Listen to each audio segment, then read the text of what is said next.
In his second week as Uber's chief executive, Dara Khosrowshahi met with drivers in San Francisco and had breakfast with groups of Uber employees concerned about diversity and company culture. In his fourth week, Khosrowshahi sat down with female engineering leads and other Uber women.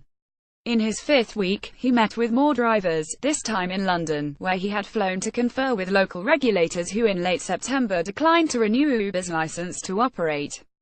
Khosrowshahi posted upbeat messages and scenes from these meetings on Twitter, where he appears surrounded by beaming Uber drivers and employees. On October 4, he tweeted a photo of a letter mailed to an Uber driver hub in Toronto by user Casey O'Connor, who thanked an Uber Eats driver for correctly delivering food that O'Connor had ordered to the wrong address. "We can never forget that drivers represent the heart of our service," Khosrowshahi wrote.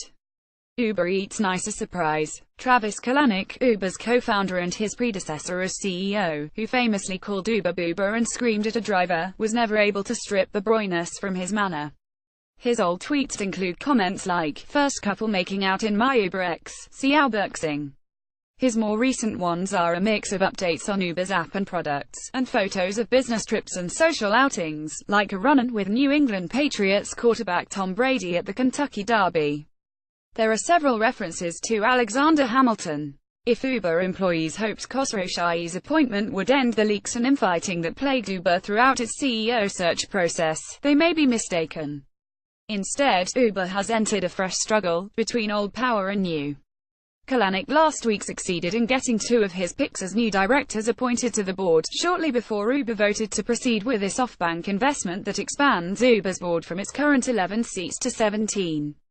The board also stripped super voting rights from Kalanick and other early board members, and implemented a one-share, one-vote policy. It set a 2019 IPO deadline for Uber, an event Kalanick once said would come as late as humanly possible. It may look like Kalanick's influence will thus be diluted, but that's a difficult calculus. 2 of the 6 new seats will go to SoftBank and the other 4 are meant to be independent, with one of those seats going to a new chairman to be picked by a committee consisting of Uber co-founder Garrett Camp, David Trujillo, who represents private equity firm TPG, and Nestlé exec Juan Ling Martello. How will the other 3 new directors be chosen? 2 of the 4 will be chosen by Kalanick, director Matt Kohler, who represents VC firm Benchmark, and the new chairman. The new chair and the 2 directors chosen by Kalanick and Kohler get to pick the final new director. That means Kalanick gets a hand in picking at least 3 of the 6 new directors coming on board, bringing his total influence on the board to at least 6, including himself. The loyalties of the other 11 directors aren't entirely clear. Kohler's firm Benchmark has been Kalanick's loudest opponent, helping force his resignation as CEO in June and then suing him over board seats in August. David Bonderman, the TPG investor who preceded Trujillo on the board, had reportedly clashed with Kalanick over the hiring of top executives. Media mogul Arianna Huffington was brought on by Kalanick in April 2016 and has repeatedly defended him, but also reportedly advised him to consider stepping aside. Camp caught everyone off guard in early August when he sent a company-wide note saying Kalanick would not return as CEO. And what if Khosrowshahi were named? He seemed like the Goldilocks candidate, the steady leader whose position on the Travis problem remained to be seen. He and Kalanick hugged on stage when they spoke in front of the first all-hands meeting.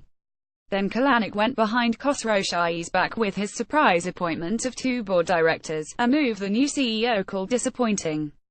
Ahead of Uber's vote to proceed with the SoftBank deal, Khosrowshahi reportedly proposed slashing the number of board seats controlled by Kalanick and stripping super voting rights. He's also been critical of Kalanick's reign at Uber, warning in a recent staff memo, "There is a high cost to a bad reputation." Khosrowshahi seems ready to fix that, if Kalanick will let him. Read next. There would be no Uber without Travis Kalanick. Read next. Now that Uber has a new CEO, employees say its board needs to grow up.